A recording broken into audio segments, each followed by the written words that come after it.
Storm Tracker 6. This is Forecast First, sponsored by Auto Owners Insurance. Simple human sense.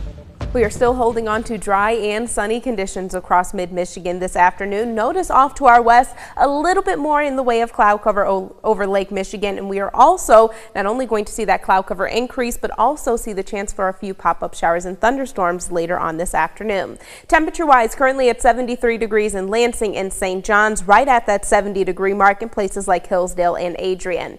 Again, those pop-up showers and thunderstorms going to really begin by the time we hit 3 or 4 o'clock this afternoon. A few of those storms do have the potential to be on the strong or severe side of things. We'll have more details on that coming up in just a little bit. 6 News at Noon starts right now. WMMS is here for you, celebrating 75 years of bringing you the news with 6 News at Noon.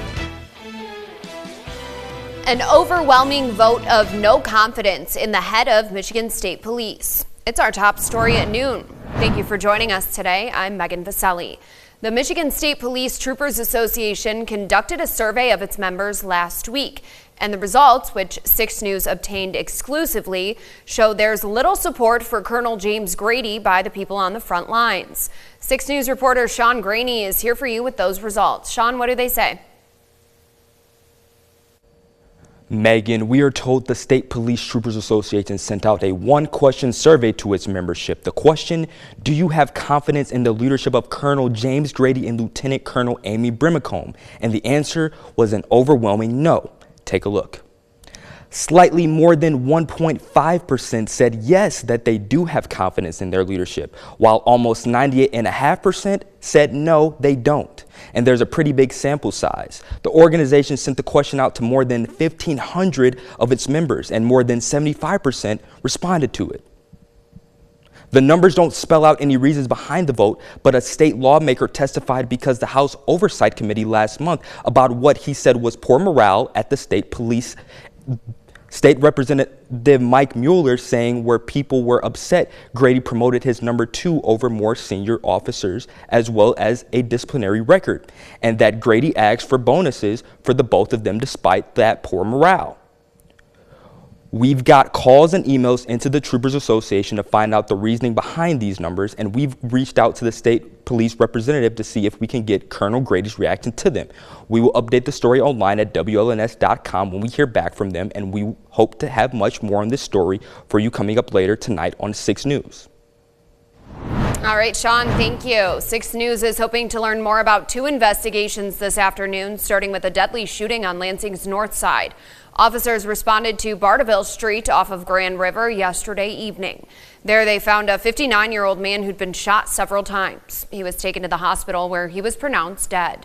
The Lansing Police Department does not believe this shooting was random, but hasn't said yet whether anyone's been arrested. We're also following an investigation out of Eaton County where deputies are looking for the driver of a deadly hit and run. They say a man was hit and killed Saturday night at the intersection of Waverly Road and Tecumseh River Road. We're told someone hit a 26-year-old man, then drove off. Then several other cars hit the man as well. And today deputies are still searching for those involved. Stay with 6 News as we work to bring you updates. Today marks the 4th day of protests in Los Angeles following ramped up immigration raids throughout Southern California. Things have turned violent, with some people setting fires and even throwing things at police. As Jonathan Vigliotti reports, President Trump deployed the National Guard, even though the governor didn't want soldiers on the streets. Tensions remain high in Los Angeles after thousands took to the streets on Sunday to protest immigration sweeps happening throughout the region and the country. Downtown, protesters set vehicles on fire, threw rocks at squad cars, and blocked the busy 101 freeway. We're here at what is the entrance to downtown LA, and you can see the destruction that's been caused here. You've got several vehicles that are on fire. We're told that these are Waymo cars. You have the National Guard here, LAPD. They put out tear gas and flashbangs that you hear right now to disperse the crowd. It hasn't been working. An act of violence, whether toward officers, demonstrators, or the public, will be met with swift and lawful action. LA's police chief says dozens of arrests were made in the past 48 hours. LA Mayor Karen Bass. I was hoping to prevent this situation from happening. It's the last thing our city needs. The latest escalation point, President Trump's deployment of 2,000 National Guard troops to L.A. against the wishes of city and state leaders, including California Governor Gavin Newsom, who accused the president of, quote, trying to manufacture a crisis to create chaos. Trump denied those claims. There was a lot of violence there. There was a lot of violence, and it could have gotten much worse. And you have an incompetent governor. Well, we're going to have troops everywhere. We're not going to let this happen to our country. We're not going to let our country be torn apart. In an interview on MSNBC, Newsom fired back. And it's immoral. You're creating the conditions that you claim you're solving, and you're not. And you're putting real people's lives at risk. And we're learning that immigration raids will continue on a daily basis here in Los Angeles for the next month. Jonathan Vigliotti, CBS News, Los Angeles. California Governor Gavin Newsom took to social media this morning to blast the move, saying the president, quote, flamed the fires and illegally acted to federalize the National Guard, even adding, quote, we're suing him.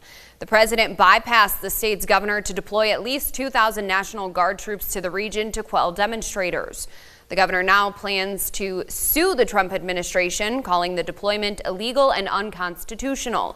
But the president's border czar says they're not backing down.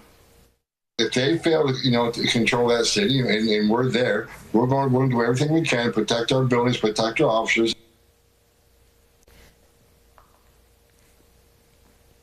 Now, instead of standing down, the Trump administration warns it may also mobilize active duty Marines and will remain on high alert if violence continues in the city. The University of Michigan Health Sparrow Ionia Hospital is celebrating its 10th anniversary today. Community leaders got together this morning to celebrate the decade anniversary of the hospital and discuss what it has meant for the area. The health system says it has brought a new level of rural health care to the Ionia area and mid-Michigan as a whole. Many Michiganders use the summer season as a time to reconnect with nature and enjoy the great outdoors.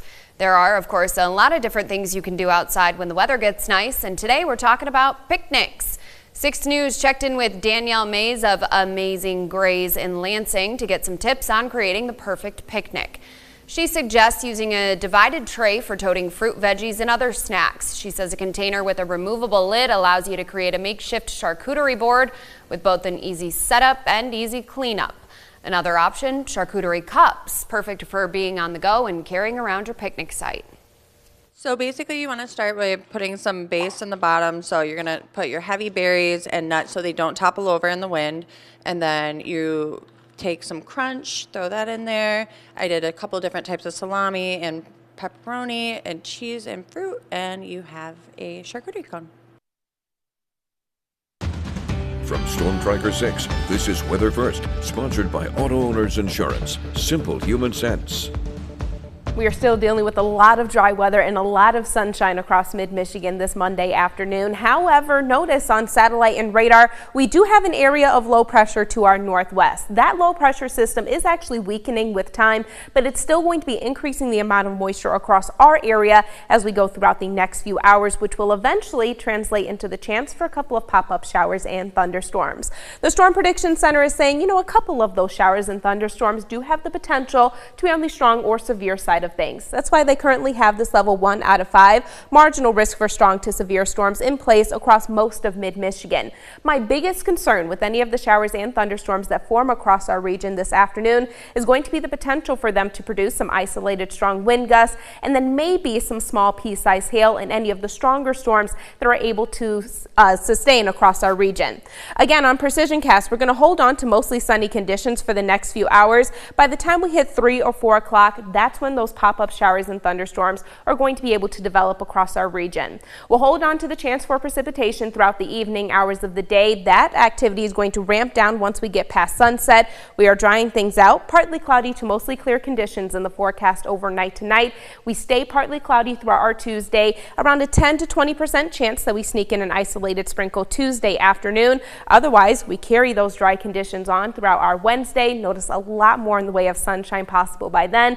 That sunshine sunshine, of course, going to help our temperatures to warm well above average into the low 80s, but also we're not only going to be warm by Wednesday, but fairly humid as well. In terms of expected rainfall totals across our area today, widespread amounts, a trace amount, possibly as much as a quarter or a half an inch of precipitation, depending on where those isolated thunderstorms actually set up. Notice outside right now some beautiful conditions in place across mid-Michigan. Slightly breezy, winds currently at 13 miles per hour coming out of the south-southwest here in Lansing. We're at 72 degrees in Grand Ledge. Those dew point temperatures hovering in the mid to upper 50s, so overall still incredibly comfortable outside.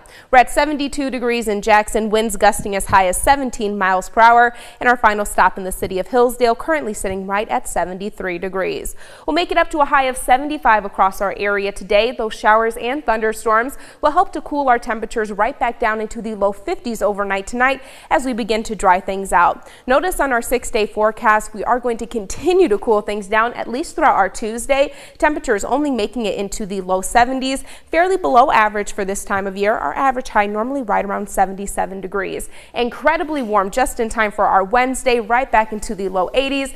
Then notice by Thursday afternoon, another area of low pressure bringing additional rounds of rain, potentially a couple of thunderstorms, and of course, holding on to that humidity as well. I know, I'm thinking we'll probably be going to bed when it starts raining today, so I'll take it. And then, yeah, hopefully. And then you get 2 nice days out of the week, and then at definitely. least Saturday afternoon is dry. All right, we'll take it, Kendall. Thank you.